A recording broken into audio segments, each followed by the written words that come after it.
Saroli police station વિસ્તારમાં neon checkpost આવેલી છે. ગઈ તારીખ 16 માર્ચના રોજ જે રેગ્યુલર અમારું નિયોન ચેકપોસ્ટ વાહન ચેકિંગ ચાલે છે એ વાહન ચેકિંગ દરમિયાન અમને એક શંકાસ્પદ મૂવમેન્ટ જણાઈ અને અમારી પાસે લોકલ ઇન્ફોર્મેશન પણ હતી કે આમાં મહારાષ્ટ્રથી અને વાપી વલસાડથી જે ચોરી કરનાર ગેંગ છે એ લોકો આ પ્રકારની કોઈ લક્ઝરીમાં બેસી અને આવી રહ્યા છે. એટલે અમારું જે સઘન વાહન ચેકિંગ ચાલતું હતું એ દરમિયાન આ લોકોને ખ્યાલ આવી જતા પાછળની લક્ઝરીમાંથી આ લોકો કૂદીને ત્યાંથી ભાગવાનો પ્રયત્ન કરતા પોલીસે ઇમિડિયેટલી એ લોકોને પકડી લીધેલા હતા. એમની પાસેથી જે મુદ્દામાલ રિકવર કર્યો છે એ આશરે 12.5 લાખ જેટલો છે, જેમાં સોના ચાંદીના દાગીના પણ છે. અને ઇન્ટ્રોગેશન દરમિયાન ખબર પડી છે કે મહારાષ્ટ્ર રાજ્યના જે પાલઘર જિલ્લો છે ત્યાંનું દહાણુ તાલુકાના કાસા પોલીસ સ્ટેશન વિસ્તારમાં 2 ફરિયાદ દાખલ થઈ છે ઘરફોડની.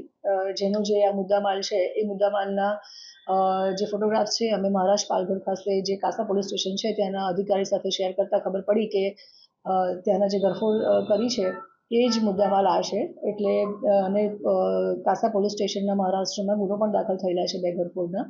એના આધારે આ ત્રણેય જે આરોપી છે જેનું નામ છે રાજેશ મદનલાલ માલવી, જેની ઉંમર છે 29 વર્ષ, જે મજૂરી કામ કરે છે, જે ગામ ચડોલી તાલુકો નીમચ અને મધ્યપ્રદેશનો રહેવાસી છે. બીજો આરોપી છે દિલખુશ ઉર્ફે દિલ્લુ પપ્પુ બાછડા કર્માવત, જેની ઉંમર 23 વર્ષ છે, જે મજૂરી કામ કરે છે અને જે પીપલિયા રૂડીરાવજી થાના મનાસા મધ્યપ્રદેશમાં રહે છે. ત્રીજો આરોપી છે જે અંકિત મુકેશભાઈ ગોદાવન, જેની ઉંમર 25 વર્ષ છે, જે મજૂરી કામ કરે છે અને જે ગામ સડોલી થાના નીમચ મધ્યપ્રદેશમાં રહે છે.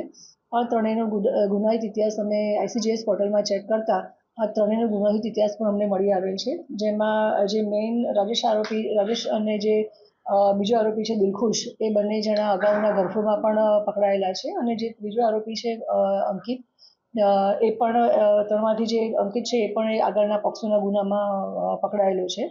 સો જે અત્યારે આપણે ટેકનોલોજીનો યુઝ કરી રહ્યા છે ડિપાર્ટમેન્ટમાં, એમાં પણ ICGS પોર્ટલમાંથી અમને એમનો આગળનો ગુનાહિત ઇતિહાસ મળેલો છે, જેના આધારે અમે આ લોકોને અટક કરેલી છે. મુદ્દામાલ પણ અમે રિકવર કર્યો છે.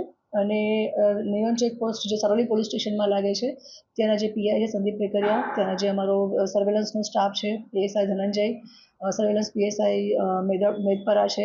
બીજા અમારો ત્યાં જે રેગ્યુલર નિયોન ચેકપોસ્ટ ઉપર ચાલે છે વાહન ચેકિંગ, એમાં જે એમની શિફ્ટ હતી એ વિપુલસિંહ અને વિલેશભાઈએ બહુ જ એલર્ટનેસ બતાવી અને વાહન ચેકિંગ દરમિયાન આ સરસ ડિટેક્શન અમારું થયેલું છે. જે સંદર્ભે અમે ત્યાં જે થાના છે કાસા થાના, ત્યાં પણ આ માહિતી શેર કરી છે અને આરોપીને પણ અમે હેન્ડઓવર કરીશું.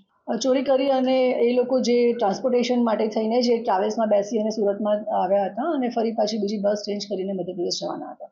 અત્યારે પ્રાઇમરી ઇન્ટ્રોગેશનમાં અત્યારે અમને એવું ખબર પડી છે કદાચ એ પાછળથી બીજો કોઈ પ્લાન અહીંયા કરવાના હોય તો અમારું ઇન્ટ્રોગેશન ચાલુ છે. અને પ્રાઇમરી ઇન્વેસ્ટિગેશનમાં એટલી ખબર પડી છે કે ચોરી કરીને સીધા એ લોકો ટ્રાન્સપોર્ટેશન માટે થઈને જ અહીંયા આવ્યા હતા. ઇન્ટ્રોગેશન ચાલુ છે અમારું, જે અમારે અપડેટ હશે અમે આપને જાણ કરીશું.